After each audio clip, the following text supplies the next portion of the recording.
이제는 이제 하위 문화. 하위 문화는 지배적인 문화는 별도로 특정한 연령이나 지역, 인종, 종교 등에 따라서 유사한 가치를 공유하는 집단. 우리가 배웠죠. 미국에서 예를 들어서 아시아계 사람들이 공유하는 하위 문화가 존재할 수 있죠. 또 흑인들의 문화가 또 존재할 수 있죠. 그리고 그러니까 중고 문화와 다른 지배적인 문화와 다른 이런 연령이라든가 지역, 인종, 종교 등에 따라서 유사한 가치를 공유하는 집단을 의미하는데 이것을 하위 문화라 한다. 동일한 하위 문화를 지닌 소비자 집단은 기호와 구매 행동에 있어서 유사성을 갖기 때문에 그래서 하위 문화를 연구하는 겁니다. 유사성을 갖기 때문에 마케팅 관리자들에게 하위 문화에 대한 이해는 중요한 시장 기회를 제공해 줄 수 있다. 그래서 우리가 하위 문화의 의의가 뭔가 한번 보시죠. 하위 문화는 한 문화권에 속해 있으면서도 타 집단과 구별되는 특성을 가지는 소비자 집단으로 하위 문화 구성원끼리는 유사한 신념이나 가치나 관습 등을 공유하는 경향이 크다.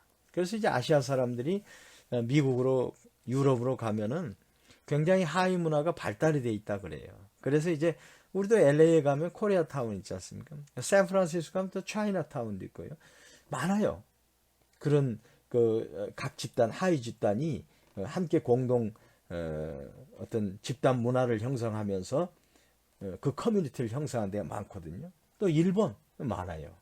그러니까 이제 그건 뭐냐면 이제 동일한 가치와 관습이나 이런 걸 가지고 있기 때문에 다른 이질적 문화 속에 동화되기 전에 그 사람들만의 틀 속에서 자신들의 가치와 문화를 유지하려고 노력함으로 인해서 만족을 느끼고 평안을 느끼는 거죠. 그래서 하위 문화가 발전하는 겁니다. 그 다음에 이런 하위 문화가 꼭 중고 문화에게 이질적인 것만은 아니에요. 서로 이것을 주고받는 보완, 장점 요인을 서로 보완하고 함으로 인해서 문화 자체가 다양화지면서 성숙해 가는 거죠. 이게 바로 이제 문화의 기본 의입니다. 그 다음에 이제 하위 문화의 유형을 보면은 많습니다. 제일 큰 게 이제 성별입니다. 성별. 성별. 이게 마케팅에 있어서도 이 하위 문화에서 성별을 굉장히 중요하게 봐야 돼요. 성별. 그렇지 않습니까? 그래서 내 생산 제품이 그 여성한테 뭐랄까 필요한 적인가 남성이 필요한가 이런 걸 굉장히 중요한 요소로 판단해야 타겟 마케팅이 가능한 거죠. 그 다음에 또 하나 이제 연령이 중요하죠. 연령. 지금 이제 소비자가 아주 다양화되어 있지 않습니까? 그러다 보니까 연령대별로 제품이 다 달라요. 화장품만 보더라도 보니까 연령대별로 다 다르더라고요. 그게 화장품 회사들이.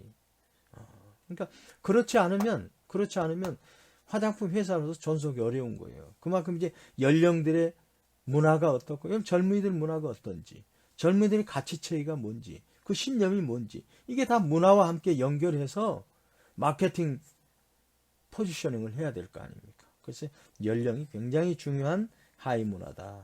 그래서 이제 청소년 하위 문화가 있고 노년 하위 문화로 이렇게 또 나눌 수가 있다. 그 다음에 이제 여기 이제 청소년 하위 문화는 연령으로 보면 우리가 13세에서 19세 사이의 집단을 의미하는 청소년 시장을 청소년 하위 문화라고 합니다. 보통. 근데 청소년 시장은 마케팅 관리자들이 관심을 지녀야 할 어떤 주요 하위 문화 중에 하나입니다. 청소년들의 그 소비 활동이 굉장히 요즘 왕성하지 않습니까? 그 다음에 이제 자녀를 이제 하나나 둘 낳다 보니까 부모가 청소년들한테 투자하는 그런 소비 그 형태가 많이 다양화되고 깊어졌어요. 그렇지 않습니까? 그래서 이제 그 다음에 또 젊은이들은 이제 소비 패턴이라든가 브랜드 충성도 이런 게 다 이제 청소년 시절에 많이 형성이 돼요. 그게 이제 성년 문화까지 다 유지가 되고 있거든요. 그래서 이제 우리의 이제 청소년의 강한 소비 지향성을 봤을 때 청소년 하위 문화에 대한 마케팅적 사고로 접근할 필요가 굉장히 크다 하는 걸 제가 말씀을 드립니다. 그 다음 이제 노년층 하위 문화는 사실 요즘 실버 세대 증가하고 있지 않습니까? 그 다음에 이분들이 이제 경제적인 안정이 사실은 있거든요. 일본 같은 경우에도 이 실버 인구가 돈을 제일 많이 가지고 있어요. 근데 또 소비를 많이 안 하지 않습니까? 소비를 해야 되는데. 그래서 그 소비를 유인시키려고 부단히 지금 노력하고 있거든요. 그러니까 우리나라도 마찬가지입니다. 연금을 받지만 연금 받는 거 외에 소득이 또 많아요. 지금 실버 세대가. 그럼 그분들이 소비를 할 수 있도록 장을 만들어줘야 되는 거예요. 그게 이제 문화를 확장하는 거죠. 그러면 실버들이 놀 수 있는 문화 공간을 만든다 하는 게 그 맞는 거 아닙니까? 문화 공간. 그 다음에 그런 어떤 여유를 즐길 수 있는 그런 환경을 조성해주고 시스템적인 제도를 보완해주고 뭐 이런 게 다 필요한 거죠. 그래서 소비를 진작시킬 수 있도록 해야 된다. 근데 그건 이제 정부만 할 수 있는 게 아니고 그 이제 기업들이 이런 실버 문화가 주류되고 있다는 것을 컨셉을 갖고 이제 마케팅 요소를 짜서 포지션을 하라 이겁니다. 그래서 노년층이 전체 인구에 차지하는 비율이 점차 증가하는 추세에 있으며 오늘날의 노년층은 자신들의 생활의 질을 향상시키기 위한 신상품을 구입할 충분한 자금력이 있다.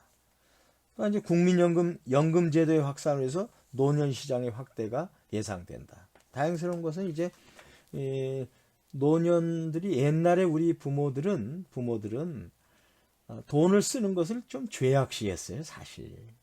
여러분의 부모님들도 그래요. 그 다음에 돈을 쓸 줄을 몰라요. 벌 줄은 알았지만. 그래가지고 남겨놓고 가는 것을 미덕으로 생각하고 부모로서의 의무로 생각했어요. 자식들을 위해서. 근데 지금 많이 바뀌고 있어요. 지금의 이제 실버 세대들은 그런 생각에서 많이 이제 좀 멀어져 있어요. 왜냐하면 옛날에 부모들은 얘가 넷, 다섯 했지 않습니까? 또 없는 상황에서 했지 않습니까? 그러다 보니까 벌어놓으면 쓰는 게 너무 아깝죠. 그래서 이 자식 생각하면 아깝고 저 자식 생각하면 안타깝고 그래서 이제 남겨놓고 가려고 했는데 지금 얘들이 하나 하거나 그러잖아요. 그 다음에 요즘 얘 하나라 그러면 아들이면은 딸하고 결합하면 며느리하고 결합하면은 처갓집에서 부모님 재산이 있고 그다음 친가 쪽 부모님 재산이 있고 다 그럴 거 아닙니까 그게. 근데 땀을 흘려서 버는 게 아니잖아요 그건. 그래서 이제 요즘 부모들은 그래 너가 어느 나이 될 때까지는 자립할 수 있을 때까지는 내가 서포트 해주는데 그 이유는 너가 너 인생을 개척하라 하는 게 이제 서구적인 바람직한 유산 상속 문화가 지금 우리 한국 사회도 서서히 문화를 바꾸고 있다. 이런 게 이제 문화의 변천이에요 이게. 그래서 쓰려고 합니다. 보람 있는 거에 쓰려고 합니다. 그 다음에 꼭 필요한 거 있으면 살려고 그래요. 살려고 그래요. 그래서 이제 그런 어떤 마케팅적인 관점에서 노년 시장이 휴가라든가 여행이라든가 뭐 오락이라든가 의료, 약품 등에 대한 소비 비중이 크기 때문에 그 다음에 또 이 노년 시장은 브랜드에 대한 뭐랄까 중요성을 굉장히 갖고 있어요. 자기가 선호한 브랜드를 잘 안 바꾸려고 하는 경향도 없지 않아 있어요. 그래서 이제 유통업체 이제 PB 브랜드라고 하지 않습니까? 이런 것을 이제 노년 시장에 덜 구매하려고 하는 경향이 있다는 거예요. 그 다음에 이제 신상품보다는 기존에 사용하던 상품을 이용하자 하지만 종종 타인의 추천에 의해서 새로운 상품을 수용하기 때문에 신상품일 경우에 구전 커뮤니케이션 활용이 요구된다. 그러니까 노년에서는 정보가 조금 어둡지 않습니까 사실. 그러니까 정보 매체에 대한 접근성이 좀 떨어지니까 구전이 많이 필요해요. 거기에 대한 마케팅 활동을 하면 노인 문화에 대한 컨셉에 맞는 제품을 출시할 수 있다. 그게 이제 상호 만족이 될 수 있는 거죠. 그래서 존슨앤존슨의 조사에 따르면 노년층을 목표로 삼은 상점들은 점포를 쇼핑하기 쉽게 만들고 위층으로 올라가면 복잡할 거 아닙니까? 그 다음에 쇼핑 시에 대접받고 있음을 인식하게 해야 된다. 무슨 뭐 커피라도 할 수 있는 공간을 만든다든가 이런 거 배려할 수 있는 거. 그래서 쇼핑을 보다 재미있도록 하고 돈에 맞는 좋은 가치를 인식할 수 있게끔.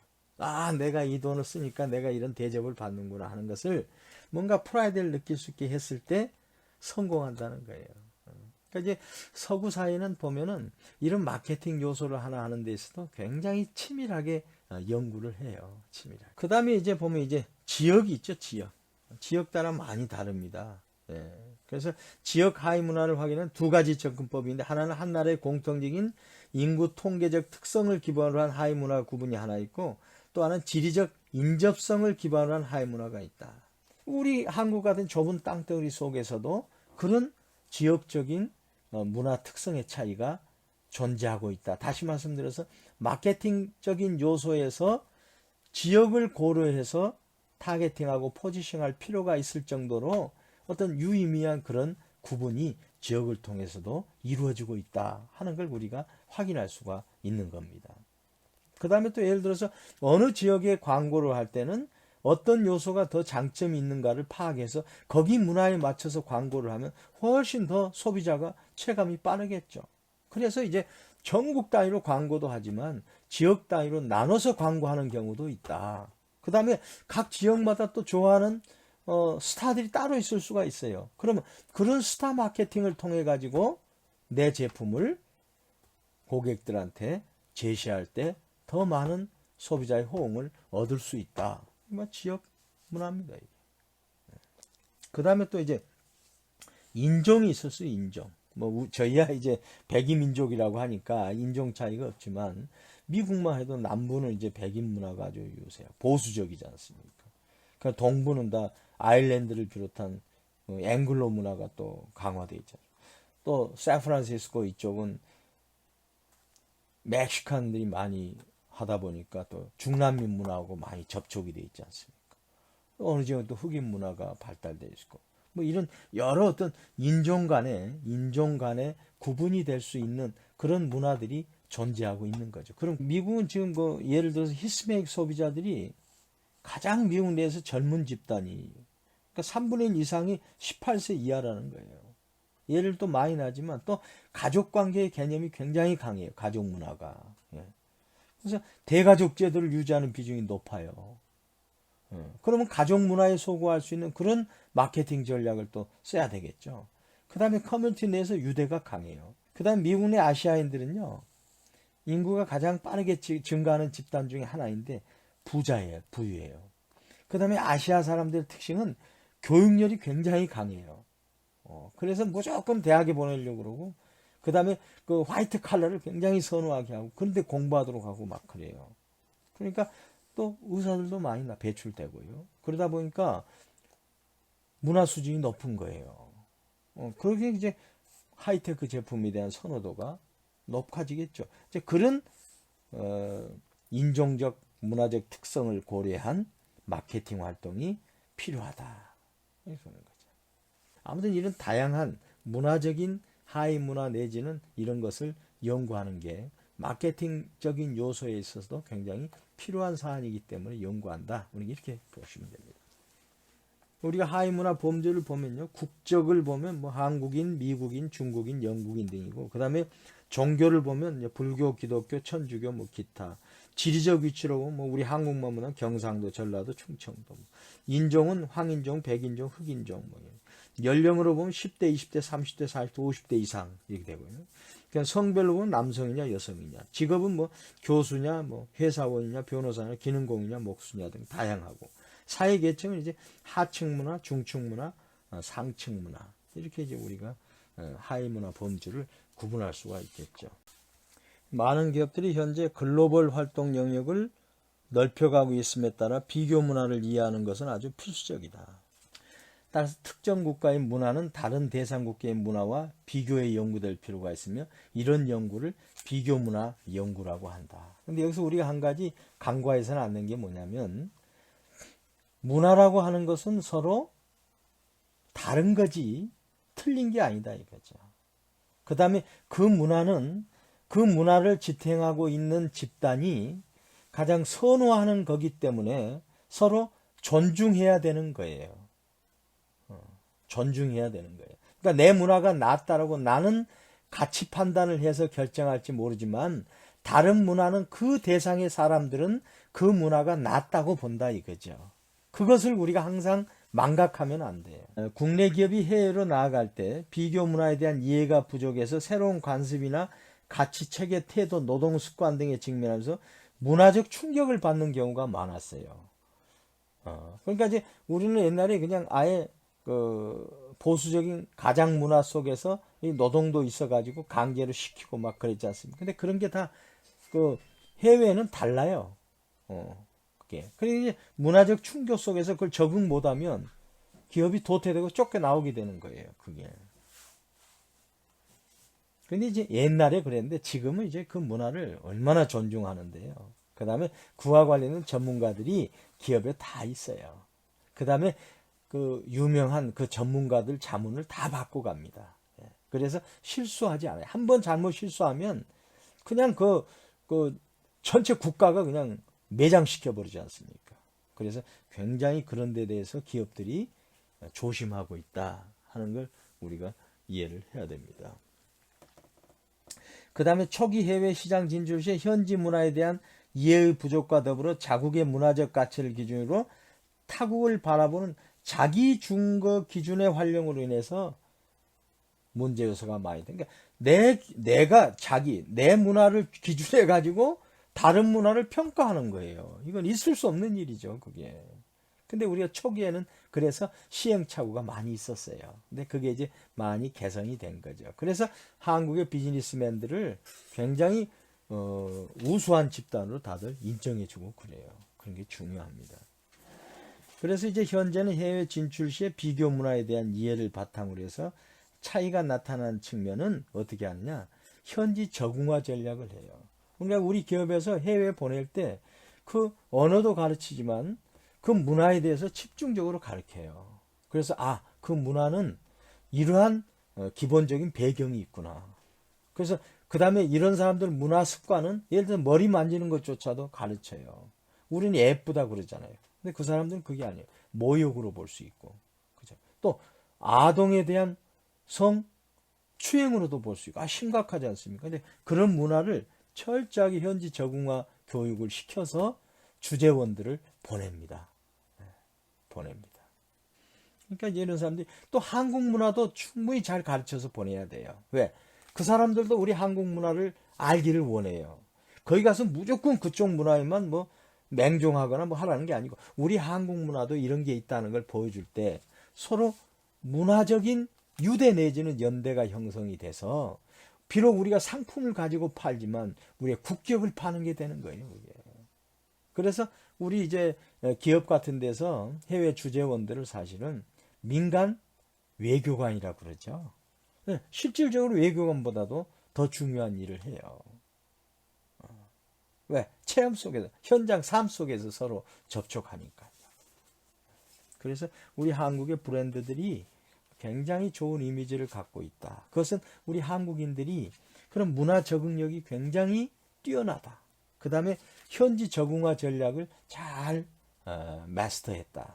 그런 것을 우리가 확인할 수 있습니다. 그래서 이제 글로벌 소비 문화가 이제 확대됨으로 인해서 이런 비교 문화가 우리 소비자 행동에서도 많이 활성화될 겁니다. 그 다음 이제 비교 문화의 연구를 한번 보면 이제 홀에 고맥락 문화와 저맥락 문화가 있어요. 그 이제 간단히 설명드리면 뭐냐면 고맥락 문화와 저맥락 문화에 있어서 고맥락 문화와 그러니까 주변의 맥락적인 정보를 많이 고려하는 것을 이제 고맥락 문화라 그러고, 그 다음에 맥락적인 정보를 고려하지 않아도 되는 저맥락 문화로 구분이 된다. 고맥락 문화는 뭐냐면 이게 이제 발화가 이루어지는 상황과 더불어서 비언어적인 커뮤니케이션도 중요하게 여겨진다. 고맥락 문화는. 근데 저맥락 문화는 이제 미국이나 유럽 등 서구국가들은 메시지 그 자체와 언어적인 커뮤니케이션이 매우 중요하다. 한번 볼까요? 보면은 고맥락 보면 아랍과 아시아 인종들이 고맥락적이에요. 비언어적이죠. 말을 안 해도 서로 이심전심 통하죠. 그 다음에 문서로 하지 않고 그냥 서로 그래 좋아 됐어 하는 식으로 계약이 이루어지죠. 그 다음에 권위가 존중하죠. 그래서 위에 있는 사람들을 존중하는 문화. 그 다음에 또 여기는 관계가 중요해. 중국도 그렇고 한국도 그렇고 일본도 그렇고 관계가 중요하잖아요. 그러니까 계약서 없이도 그냥 물건 주고 옛날에는 그랬죠. 그 다음에 이제 좀 직관적이에요.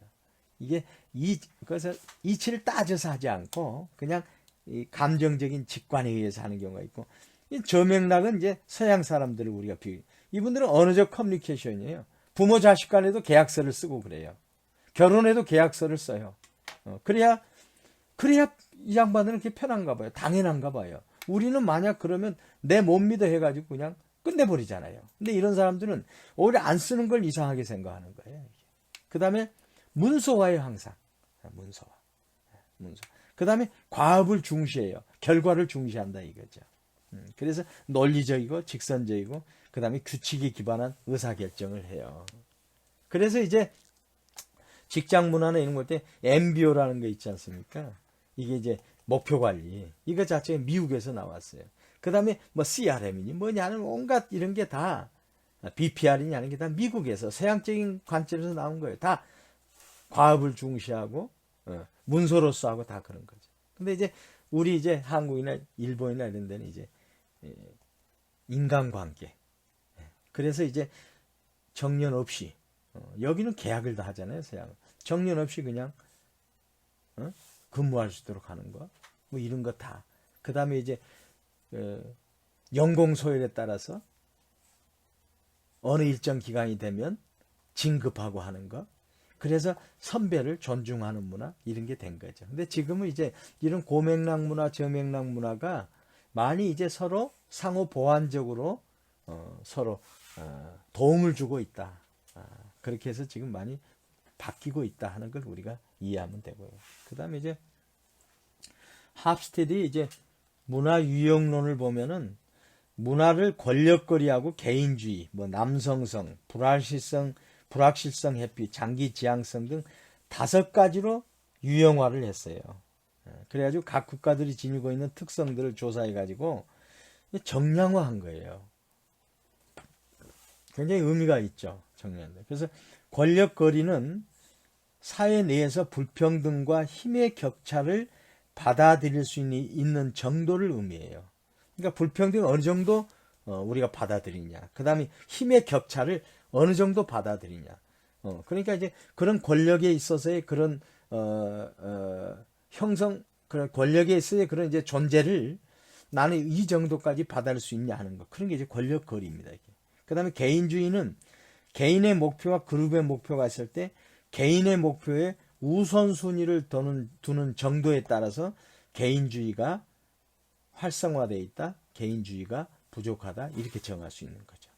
그래서 이제 남성성은 이제 경쟁적이냐, 물질적인 성공에 중시 등 남성적인 가치를 중시하는 정도. 불확실성 회피. 이건 뭐냐면 이제 불확실성 상황이 대해서 회피하고자 하는 거. 이게 어느 정도인가. 그래서 불확실성 회피가 높을수록 사회의 의견 통일을 중시하게 되는 거죠. 그래서 장기 지향성은 뭐냐면 롱텀 오리엔테이션인데 자기 만족을 미래로 얼마나 연기시킬 수 있는가 하는 정도죠. 그러니까 얼마만큼 조직을 위해서, 문화를 위해서 희생하고 또 문화를 위해서 이 정도 양보할 수 있는가 하는 거죠. 이게.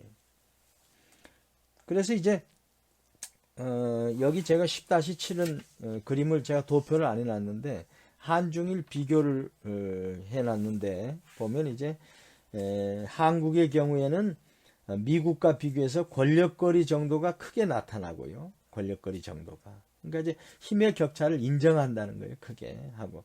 개인주의는 더 낮아요. 보면. 미국보다도. 그 다음에 남성성도 우리 한국이 좀 낮아요. 여러분 그렇지 않아요? 보면 좀 그런 느낌이 들잖아요. 백인하고 우리 동양인과 비교했을 때. 그 다음에 불확실성 회피하고 장기 지향성은 높게 나타나요. 그래서 저축을 많이 하고 후대를 위해서 도와주려고 하는 게 강하다 이거죠. 이게. 그 다음에 또한 비교적 유사한 문화권으로 이어지는 동아시아 내에서 한중일의 경우도 상당한 차이가 나타남을 알 수 있다. 그러니까 이제 중국의 경우에는 가장 높은 수준의 권력거리가 있어요. 그러니까 이제 중국의 지금 현 집권 세력을 인정하는 거죠. 그게 권력거리가 될 수 있는 거죠. 하나의 예로서. 그 다음에 장기 지향성을 가지고 있어요. 중국 사람들이 더 후세한테 넘겨주려고 하는 그런 마음이 있어요. 커요. 그래서 사실은 이제 그 중국인들이 해외 나가면요, 중국 거리가 만들어지는데 자기 중국인들 문화를 유지하기 위해서 그 후대를 위해서 교육이라든가 투자라든가 이런 걸 많이 하지 않습니까? 다면. 근데 일본의 경우와 다른 국가와 비교해 일본의 경우는 개인주의 성향과 이게 높아요. 일본이. 일본이. 그 다음에 남성성이 높게 나타나. 그래서 일본의 여성들이 한국 남성들을 그 사모한 게 그런 거라는 거예요. 한국 남성들의 그 남성성이 굉장히 여성 친화적이고 배려하고 하는데 일본 사람들은 남성들은 여성을 상당히 무시하는 경향이 있다는 거예요. 그게 이제 문화에서 나타나지 않습니까, 이게. 그러니까 얘도 비교 문화와 관련해서 자기 해석 수준이라든가 뭐 사고 방식 등 다양한 연구들이 우리가 이루어지고 있습니다. 근데 이제 소비자 행동에서 우리가 비교 문화 활용이 가장 중요한 게 뭐냐면 이제 두 개 이상의 사회 속에서 소비자들이 이제 비교 문화라는 건 존재하지 않습니까? 그래서 그럼 이제 어떻게 이걸 접근할 것이냐. 그 이제 표준화 전략이 있고요. 그러니까 공통적으로 전개하는 공통사항을 가지고 접근하자 이거죠. 표준화 전략. 그다음에 하나 이제 현지 적응화 전략. 현지 문화를 존중해 가지고 그 문화에 적응하는 전략을 추진하자. 그다음에 이제 혼합 전략은 우리 이쪽 이 문화 두 개 이상의 문화 있을 때 서로 장점을 활용해서 혼합 전략을 써가지고 마케팅 활동을 해야 된다. 이 세 가지가 이제 우리가 마케팅 요소에 있어서 비교 문화 연구의 중요 요소가 될 수 있는 거죠. 그러니까 이런 걸 이제 그 해외 기업을 해외 수출을 우리 한국은 한 70%가 해외 수출에 해당되기 때문에 우리 거대 기업들은 사실은 국내의 자원 가지고는 접근하기 어렵잖아요. 그래서 이제 부단하게 해외 석학들하고도 자문을 요청하고 그렇게 해서 그 다음에 해외 유명 디자이너들을 초빙해 가지고 또 아니면 직원으로 써 가지고 그 문화에 맞는 디자인을 할 수 있도록 하고 그 문화 속성에 맞는 여러 가지 마케팅적인 요소를 전수받고 그렇게 해서 이런 혼합 전략을 많이 쓰고 있습니다. 오늘 이제 4절 사회적 영향으로 가서 중고 집단의 의와 유형 한번 중고 집단의 정의입니다. 집단이란 두 사람 이상으로 구성되어 있죠. 그래서 구성원들 간에 언어적으로 또 물리적으로 또는 감정적으로 상호작용을 수행하며 개인이 집단의 구성원으로 지각하는 것을 집단이라고 그러죠. 집단. 그래서 이제 여기 모시스는 집단을 개인 또는 상호 간의 목표를 달성하기 위해서 상호작용하는 2인 이상의 집합을 말한다. 그 다음에 레비는 이제 집단의 본질은 그 구성원의 유사성 혹은 비유사성이 있는 것이 아니라 그들의 상호 의존성이 있다. 상호 의존성. 함께하면 좋은 겁니다. 집단은. 그렇게 우리가 쉽게 이해할 수 있는 거죠. 그 다음에 집단은 동적 전체입니다. 정적이 아니고 동적 전체입니다. 그래서 이는 그 상태 내지는 그 하위 부분을 바꾸게 되면 다른 하위 부분도 따라서 변동하게 됨을 의미한다. 우리가 뭐 공동체라고 하지 않습니까? 그런 의미와도 유사한 거죠. 그게 집단인 것입니다. 이제 중거 집단은 뭐냐? 중거 집단은 이러한 집단들 중에서 소비자 개인의 가치, 태도, 행동 등의 비교 기준을 삼는 집단을 중거 집단으로 갑니다. 그러니까 아주 기준이 되는 집단을 우리가 중거 집단이라고 구성해요. 중거 집단이 아주 중요한 거죠. 중요한 거죠. 그래서 중거 집단도 여러 유형이 있습니다. 하나 뭐냐면 이제 1차 집단이 있고요. 1차 집단은 이제 가족, 친구, 동료들을 말합니다. 그 다음에 2차 집단은 뭐죠? 좀 더 넓은 의미의 어떤 목적성 있는 정당이라든가 각종 협회, 조합 등 다수의 공직 조직을 2차 집단이라고 합니다. 그 다음에 이제 공식 집단이 있고 비공식 집단이 있습니다. 그래서 이제 조직화 정도라든가 집단 구조, 구성원의 역할, 그리고 집단의 목적이 명확히 정의되면 이게 공식 집단이고 명확히 정의되지 않으면 비공식 집단이라고. 즉 다시 말해서 비공식 집단은 친교에 기반을 둔 경우가 많고요. 그 다음에 이제 뭔가 권한관계나 목표가 불분명한 집단이 이제 비공식 집단을 우리가 이해하면 되고, 공식 집단은 고도로 정의된 구조, 뭐 구성원 목록이 있고, 뭐 회칙이 있고, 회계 담당자가 있고, 그 다음에 특정한 목표를 정해놓고 모이는 집단은 이제 공식 집단이라고 하죠. 그러니까 공식 집단과 비공식 집단이 있다.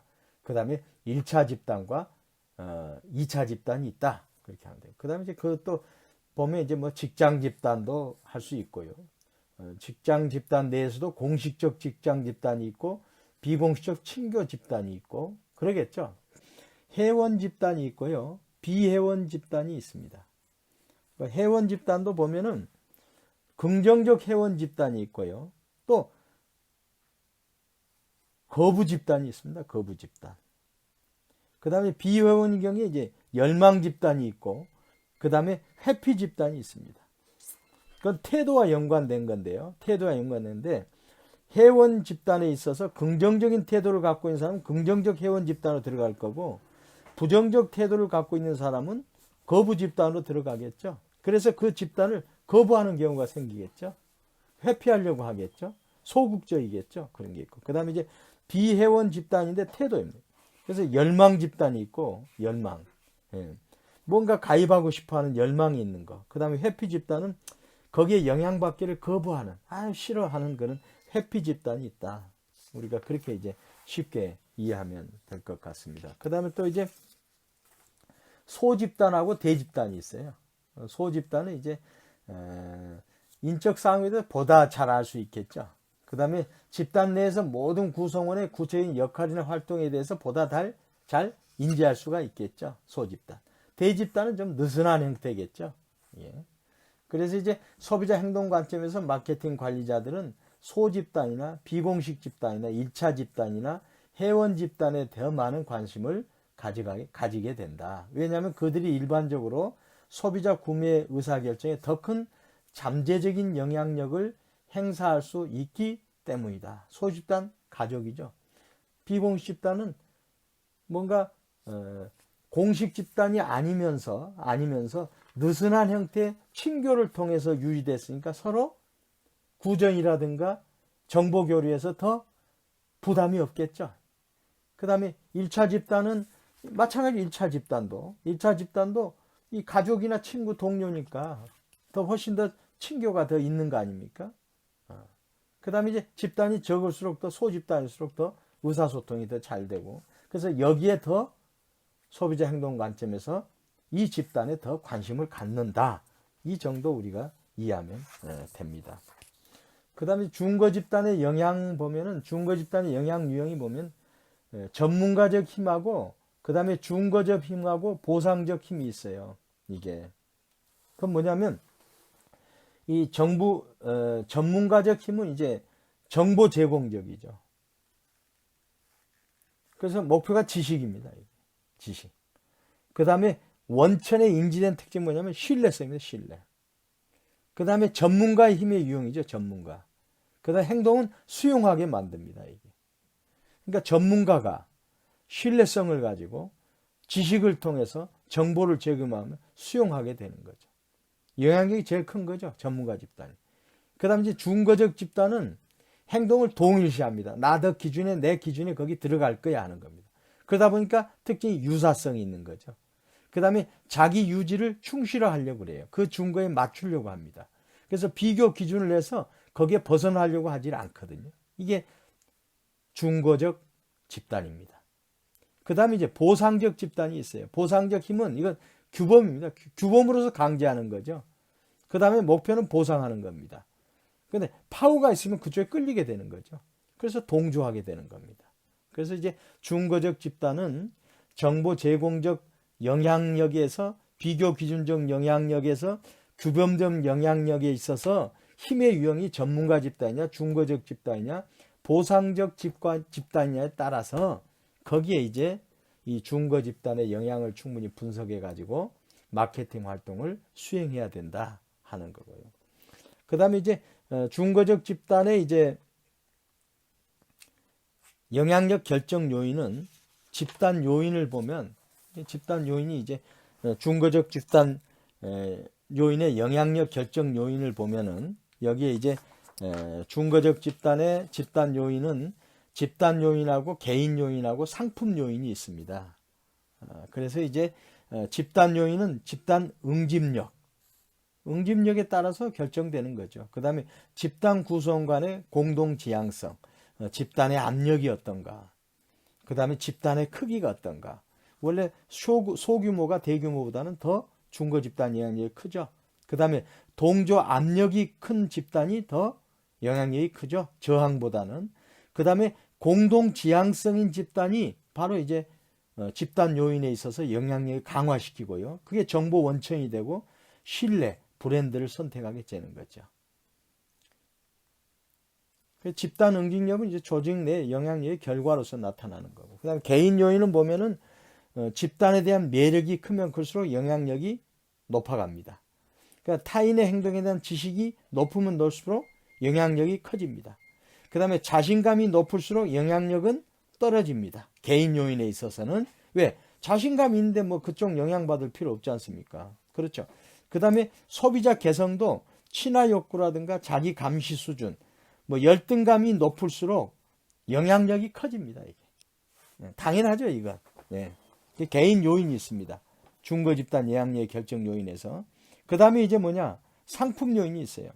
상품이 가시성이냐? 그 다음에 상품에 대한 지각된 위험이 있느냐 없느냐? 상품에 대한 사회적 관여도가 어떻느냐? 이게. 여기에 따라서 중거 집단의 영향력을 결정한다. 그래서 집단 요인, 개인 요인, 그 다음에 상품 요인이 있다 하는 것을 우리가 이해하시면 됩니다.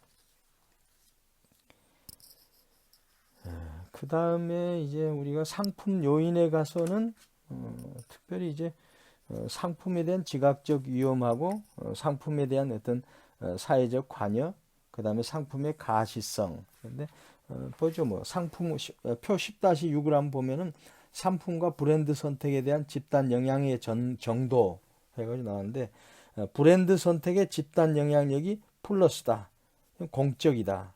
그럴 때 이제 성품 선택에서 집단 영향력이 마이너스고 필수, 공적 필수품, 뭐 손목시계, 자동차, 남성옷, 사적 필수품 이런 것은 아무 집단 영향력이 마이너스가 되겠죠. 그렇죠? 그 다음에 이제 상품 선택의 집단 영향이 커지는 건 뭐냐? 사치품, 공적에서 골프 클럽, 스키, 항해보트 이런 것은 아무래도 집단 영향력이 플러스가 되겠죠. 그 다음에 공적인 영역에서도 플러스가 되겠죠, 이게. 그래서 사적 사치품은 브랜드 선택에서 집단 영역은 떨어지지만 상품 선택에 있어서 집단 영역은 높아지는 거죠. 그래서 뭐 사적 사치품, TV, 비디오 게임 이런 거, 얼음 제조기, 뭐 쓰레기 압축기라든가 이런 것은 이제 그 영향 사항 안에 들어간다고 우리가 볼 수 있는 거죠. 그래서 다시 한번 말씀드리면 이제 표 10-5 자료 보면 중거 집단 영향의 결정 요인은 집단 요인이 있고 개인 요인이 있고 상품 요인이 있다. 집단 요인은 집단의 응집력, 친근감, 매력 수준이 높을수록 중거 집단 영향력이 커지는 거죠. 그래서 이제 페스틴저가 집단에 머물게 하는 모든 영향력을 응집력이라고 얘기했죠. 그 다음에 집단 구성 간의 공동 지향성, 유사한 견해나 가치관이 있으면 집단 영향력이 올라가는 거죠, 이게. 그러니까 집단 압력, 동조의 압력. 너 우리 집단 속에 있으니까 뭔가 여기에 다 동의해야 돼? 이게 높을수록 영향력이 커진다, 이런 얘기고요. 그 다음에 개인 요인은 이제 집단이 크냐 적냐, 집단에 대한 매력이 있냐 없냐, 타인에 대한 행동에 대해서 지식을 많이 갖고 있냐 뭐 안 가지고 있냐, 내 지식이 높은 수준이다 그러면 영향을 받을 필요가 없다, 이런 거죠. 필요성이 떨어진다, 이런 거죠. 그 다음에 자신감이 커도 집단 영향이 줄어드는 거죠. 그 다음에 소비자 개성이 크면 클수록 영향력은 줄어들지만 열등감이 클수록 영향력은 커지는 거죠. 이런 거 상품의 가시성, 뭐 상품 요인은 상품 요인의 지각적 위험, 관여도, 여기에 따라서 중고 집단 영향력이 결정된다.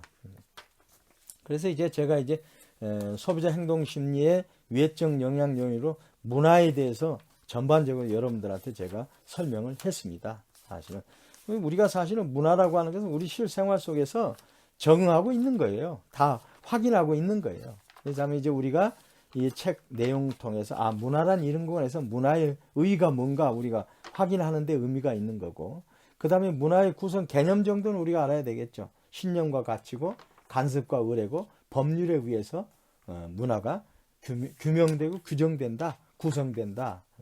그러니 문화적 가치에 있어서 우리는 어떻게 분석할 것인가, 거기에서 측정하는데 뭐 내용 분석법이 있었고 현장 관찰법이 있었고, 그 다음에 이제 로키치의 이제 RVS로 해서 18가지의 궁극적 가치하고 18가지의 도구적 가치를 통해서 그 사람이 가지고 있는 문화적 가치가 무슨 것인가에 따라서 마케팅적 요소를 활용할 수 있다 하는 것 이제 우리가 했고, 그다음 중요한 또 하위 문화, 중거 문화 속에서 하위 문화가 있는데, 하위 문화는 동일한 신념과 가치, 행동, 체계를 관습을 갖고자 하는 사람들끼리 모인 집단이기 때문에 그 문화로서도 굉장히 응집력이 강하고, 또 거기 문화 속에 마케팅에 있어서의 영향이 굉장히 많이 영향을 받는다. 그래서 하위 문화가 아주 중요하다. 하위 문화가. 그래서 하위 문화는 어떻게 보면 우리가 성별이 있을 수 있고요. 그 다음에 연령이 있을 수 있고, 그 다음에 이제 지역이 있을 수 있고, 인종이 있을 수 있고, 종교가 있을 수 있다. 그 다음에 이제 하위 문화를 우리가 연구했다면 또 비교 문화가 필요하죠. 비교 문화는 다른 나라의 문화, 그러니까 하나 이상의 문화를 비교하는 것을 비교 문화라고 얘기하죠. 그러니까 대표적인 게 각 나라별 문화를 이제 비교 문화 하는데, 한 나라 속에서도 여러 가지 비교 문화가 있을 수 있고 뭐 그러죠. 근데 이제 인종 간에도 비교 문화가 있을 수 있고, 그래서 이제 홀이라고 하는 학자의 고맥락 문화하고 저맥락 문화를 우리가 공부했고요. 그 다음에 홉스티드의 이제 문화 유형론, 거기서 권력 거리라든가 개인주의, 그 다음에 뭐 불확실성의 회피, 뭐 남성성, 뭐 장기 지향성 이럴 때서 민족적으로 문화적 차이가 있다 하는 것을 우리가 확인했죠. 그러니까 비교 문화는 가능한 한 나라와 민족에 대한 비교, 문화적 비교가 비교 문화로 됐죠. 근데 비교 문화의 연구의 활용은 뭐냐면 마케팅에서 표준화 전략이 있다 그랬고, 현지 적응화, 그러니까 혼합 전략을 그랬죠. 표준화 전략이란 이제 뭐냐면 이 지역의 공통된 문화하고 저 지역하고 보니까 공통된 문화 요소가 있다 이거죠. 그걸 이제 공략한다는 게 이제 표준화 전략이고요. 그래 현지 적응화 전략은 그쪽 문화에 적응시키는 거죠. 적응시키는. 혼합 전략은 이쪽 장점 저쪽 장점 문화에 있어서 섞여가지고 그 문화적 상호 보완을 통해서 더 큰 마케팅 효과를 누릴 수 있게 하는 게 이제 혼합 전략. 중요하다고 말씀드립니다. 이 정도 우리가 알고, 그 다음에 이제 사회적 영향에 있어서 이제 가장 중요한 기준은 뭐죠? 중거 집단이죠. 그래서 중거 집단에 대해서 우리가 공부를 해서 중거 집단 유형은 여러 가지가 있다고 그랬죠. 1차 집단, 뭐 2차 집단, 그 다음에 소집단, 대집단, 공식 집단, 비공식 집단. 이런 것은 우리가 일반적인 우리 학교 문화 속에서도 다 확인할 수 있는 사안들이죠. 중거 집단의 영향 요인이 보면은 정보 제공하는데 결정적인 영향을 주잖아요. 그 다음에 비교 기준에서 결정하는데 영향을 주지 않습니까? 그 다음에 이제 규범적으로도 영향력을 주지 않습니까? 그래서 이제 거기에 대해서 전문가적 힘, 그 다음에 중거적 힘, 보상적 힘에 대해서 제가 설명을 드렸습니다. 이렇게 하면 이제 10장 문화에 대해서는 우리가 어느 정도 충분히 이해를 했다고 보고, 이게 이제 마케팅 요소에 적용하는 것은 우리가 실생활 속에서 우리가 경험을 통해서도 얻을 수 있다 하는 걸 제가 말씀을 드렸습니다. 이상으로 이제 12주차 강의를 마무리하고요.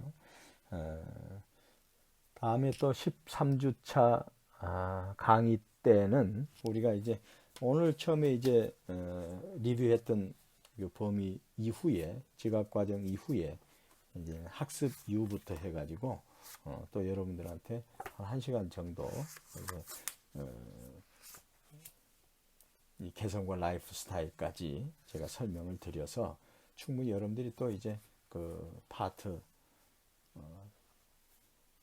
대해서 이해할 수 있도록 그렇게 진행을 하겠습니다. 아무튼 그 비대면 교육이라는 데 대한 상당히 좀 저도 사실 좀 힘드네요. 왜냐하면 그 시간은 어느 정도 맞춰야 되는 상황이고, 또 여러분과 시간을 여러분한테 드리려고 해도 드릴 수 있는 방법이 없고, 그렇다고 여러분들한테 이거 연구해서 뭐 내일 강의할 때 참고하세요 할 수도 없는 거고, 그래서 좀 사실은 좀 어려운 제약 요인 속에서도 나름대로 여러분들에게 좀 보다 내시는 정보가 전달될 수 있도록 노력했는데, 아무튼 여러분들이 어떻게 또 이해하실지 모르겠지만, 아무튼 저는 최선을 다해서 진행하고 있다는 건 말씀드리고, 이렇게 하게 되면 이제 가족과 사회 계층하고 네트워크 환경과 소비자 행동을 하게 되면 이제 또 그다음 이제 기말고사 보지 않습니까? 이런 식으로 해서 여러분과 소비자 행동론을 끝까지 다 책거리를 완벽하게 할 수 있도록 그렇게 노력하겠습니다. 강의 마치면서 항상 제가 말씀드리는 허버트 스펜서 경의 교육의 위대한 목표는 지식이나 알미 아니라 행동과 실천이다 하는 것, 항상 우리가 명심합시다. 행동한 여러분들이 되기를 빌고 12차 강의를 마치겠습니다. 수고하셨습니다. 감사합니다.